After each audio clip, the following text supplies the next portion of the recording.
지금 이제 전월세가 많이 없어져 가지고 네. 전세 구하는 분들이 애를 먹는다 이렇게 하고 있는데 이거는 시간이 지나면서 해소될 수 있는 게 주택 수는 고정되어 있어요. 네. 강남 3구 주택 가격이 좀 하락했잖아요. 그다음에 외곽이 오히려 오르는 경우가 생기잖아요. 그런 경우는 저는 일석이라고 봐요. 중심지가 하락하면 외곽은 일석으로 올랐다고 하더라도 1년 내로 집값은 상당폭 하락할 걸로 보고 있어요. 전세 대란이 일어날 거다. 전세 어떻게 대란이 보세요? 난다고요? 저는 전혀 그렇게 안 보고 있는데 왜 대란이 안 일어나냐면 네. 대란의 개념은 어떤 거예요?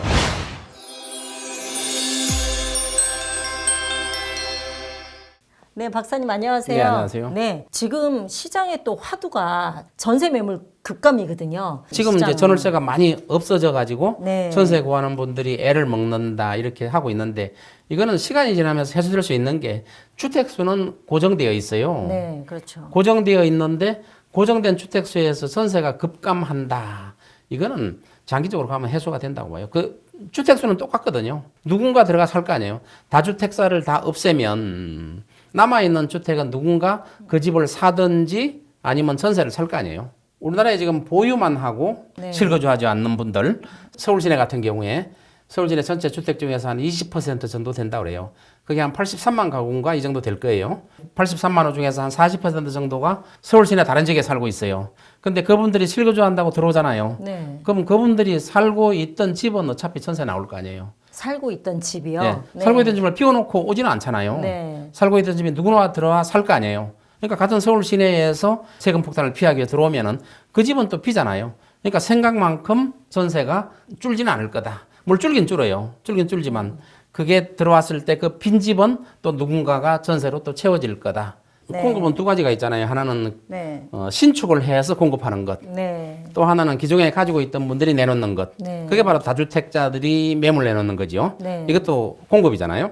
그래서 다주택자들이 내놓는 공급, 또 장특공제를 시행했을 때 실거주하지 않는 분들이 또 내놓는 매물, 네. 이런 것들이 나올 수 있는데 이런 것들도 공급이거든요. 네. 그러니까 신축 공급은 분명히 거의 없어요 지금. 자재값 오르지 또 건설회사들 또 쉽지 않거든요 지금 상황이. 네. 그다음에 지방의 미분양 물건이 아직도 소화되지 않는 분들이 많아요. 그래서 서울 시내에서 특히 새로 신축하는 거는 거의 나오기 어려워요. 나올 수 있는 물량이 뭐 재개발 재건축뿐이 없는데 네. 재개발 재건축도 많이 막혀 있잖아요. 맞아요. 네. 뭐 이주비 대출도 거의 뭐 좀 제한적이고 거의 안 신축이 나오죠. 막혀 있어요. 네. 그래서 그런데 그런 것만 공급이 아니고 네. 기존에 가지고 있는 분들이 내놓는 것도 공급이다. 지금 중저가 아파트들 있어요. 15억 이하 6억 대출 나오면서 그쪽으로 또 수요가 몰리는 이런 그건 현상도 뭐, 보이고 있거든요. 그건 당연한 추세죠. 네.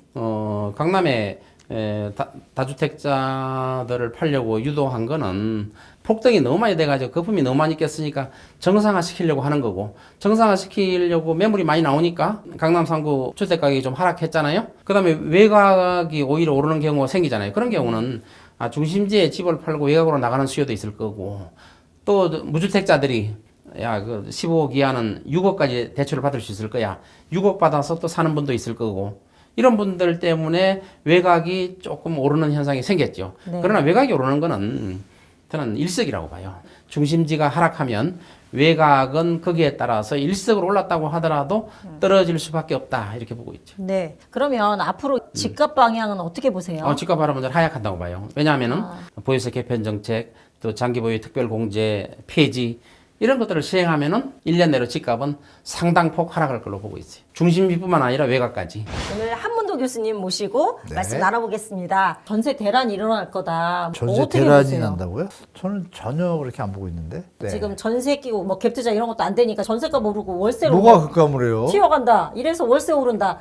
실제 저희 그 애청자분께서 집을 파셨어요. 집 파시고 전세를 못 구하셔서 월세로 가셨거든요. 근데 월세가 자고 나면 오르고 자고 나면 오르고 두 개 나오면 두 개 또 나가고. 우리 앵커님도 자꾸 포모 현상을 일으키시네. 지금 이런 상황이 실제 현장에서 일어나는 일이에요. 근데 그 일부 단지는 그럴 수 있어요. 네. 있는데 그거를 다 그런 것처럼 이렇게 막 액션하시면 안 돼요. 왜 대란이 안 일어나냐면 네. 대란의 개념은 어떤 거예요? 우리가 84년도 임대주택법 개정할 때 2년 차로 그때 사람들이 자살하고 그랬어요.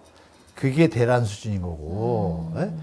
대체지가 있는데 사람들 눈이 많이 높아졌잖아요. 그렇겠죠. 깨끗하고 좋은 곳만 찾고 능력은 안 되고 이런 게 너무 지금 펌핑 많이 돼 있어요. 그거를 이제 포모 현상을 일으켜가지고 끌어올리고 결국은 대출을 일으키는 게 누구 작품이죠? 은행애들 작품이잖아요. 올해까지 상생 임대인 제도가 있어요. 네. 5%만 인상하면 세금을 안 내요. 맞아요. 우리가 그걸 그 연장을 했어요. 네. 그럼 그 수요는 안정적이에요. 큰 무리가 없어요. 그러면 지금 도대체 전세대라는 의미가 어디서 나오는가? 그러면 이거예요. 매매 가격이 너무 높잖아요. 그러니까 매매가 거래가 줄잖아요. 네. 사람들은 뭐예요? 전세로 가고 싶어 해.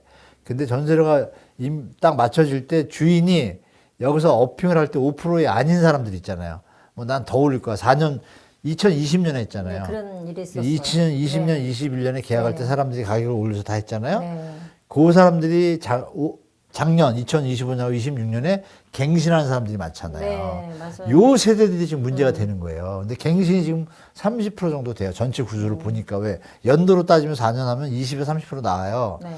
20, 30%가 힘든 거지 80%는 괜찮다 이거예요. 그래서 저는 대란 나지가 않는데 그 20, 30%를 과대 포장해가지고 갈 데가 없다로 포장하는 거죠. 네. 전세 대란이면 이 사람들이 갈 데가 없어야 되잖아요. 대체지가 없을 뿐이지. 대체지가 대체 없죠. 예. 자기가 살던 데서 살던 곳. 살려고 하는데 네. 주인이 들어온다 그러면 지금처럼 선호하는 지역은 네. 매물이 없는 건 맞아요. 네. 그러면 좀 옆으로 가면 되죠. 뒤로. 왜? 능력이 안 되니까 가야 되잖아요. 그거를 왜 대란원으로 몰아주냐. 옆에로 가세요. 옆에 많으니까. 이거를 그러면 기자들이 어떻게 써야 돼요?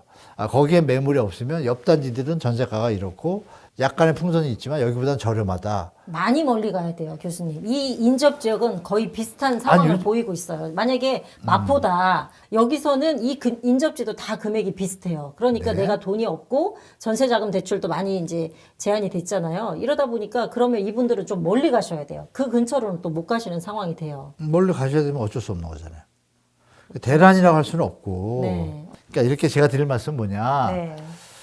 우리 앵커님도 사실 진실에 가까운 분이심에도 불구하고 기자들이 쓴 걸 그대로 받아들이시거나 공인중개사 하는 얘기를 그냥 툭 받아들이면 그게 진실인 것처럼 되잖아요.